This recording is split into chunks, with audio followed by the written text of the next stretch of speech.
Hello, welcome to my presentation on the Guantanamo Bay detentions.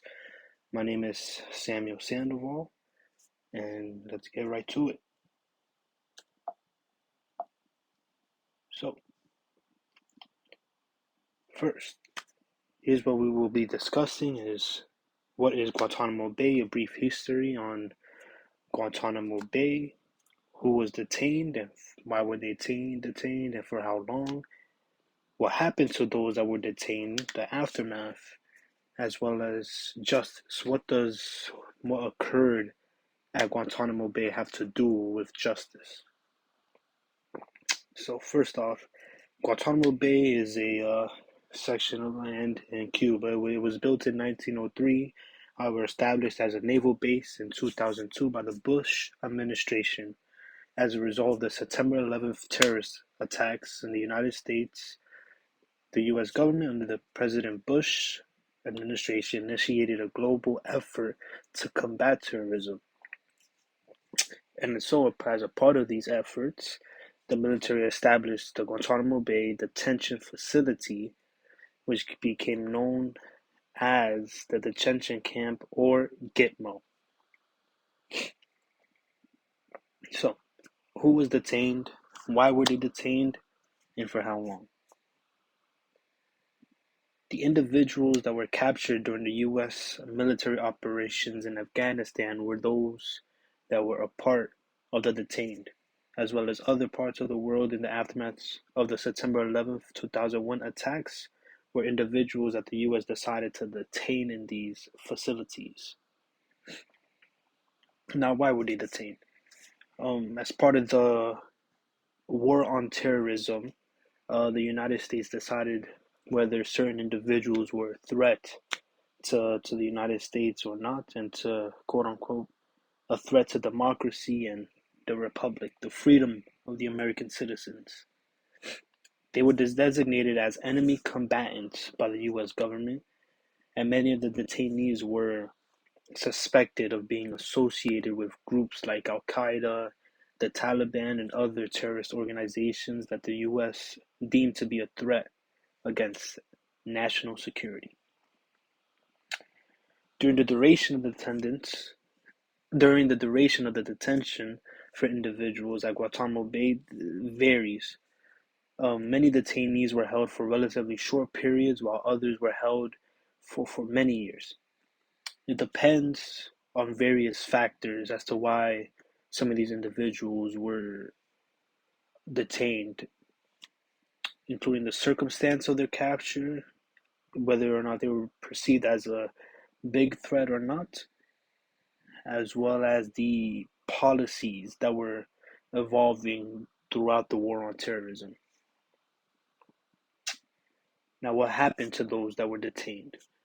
As of May 2023, Guantanamo Bay still holds 30 detainees in the camps.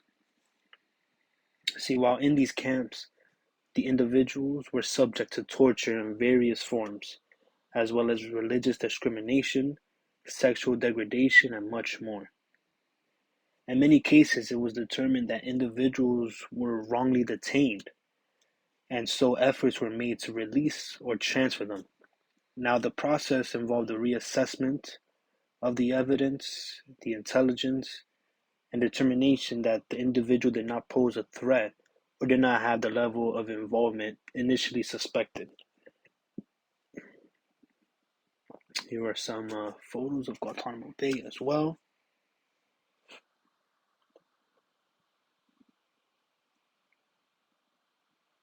Now, what does this have to do with justice? Well, as I stated before, the establishment of Guantanamo Bay was a sort of one of many responses, rather, from the Bush administration regarding the September 11th attacks. Um, Among these responses include the Patriot Acts, which included a lot of um, new infrastructure that had to do with a lot more privacy within the United States, as well as the war in Afghanistan and Iraq, as well as the United States stationing many more troops around the world and mainly in the Middle East. Now, the people of the United States after the September 11th attack, they wanted their freedom, they wanted their justice, because they felt as if their freedom and their lives were attacked, both literally and figuratively, as many of the terrorist groups they felt were anti-American. There was this propaganda that was anti-American and anti-patriotic, and many Americans did not find that to be too nice, for lack of a better words. There have been many arguments as to whether or not these methods of interrogations were humane or not, seeing as most individuals would describe it as inhumane and going against human rights and the international human rights discussions that we have had, such as the Declaration of Human Rights. However, one would use the argument that this was a way of seeking justice for the attacks on the United States during the September 11th attacks and justice against the anti American agenda of many Islamic extremists, which was a very much a misrepresentation of the groups and caused a lot of discrimination against many individuals that were Muslim in the United States. And during, one might argue, during war times, it may seem as if these sort of methods are justified. As we saw during World War II, there were instances in which um, extreme acts of violence against individuals were justified due to it being a time of war. And many instances in which many countries feel as if during times of war calls for times of acts of extreme circumstances. However, this shouldn't necessarily cause for one's morality and judgment to be clouded, as this might not necessarily be justice, as many of the individuals that were captured and detained, rather, might not have even been involved. And so now, where is their justice?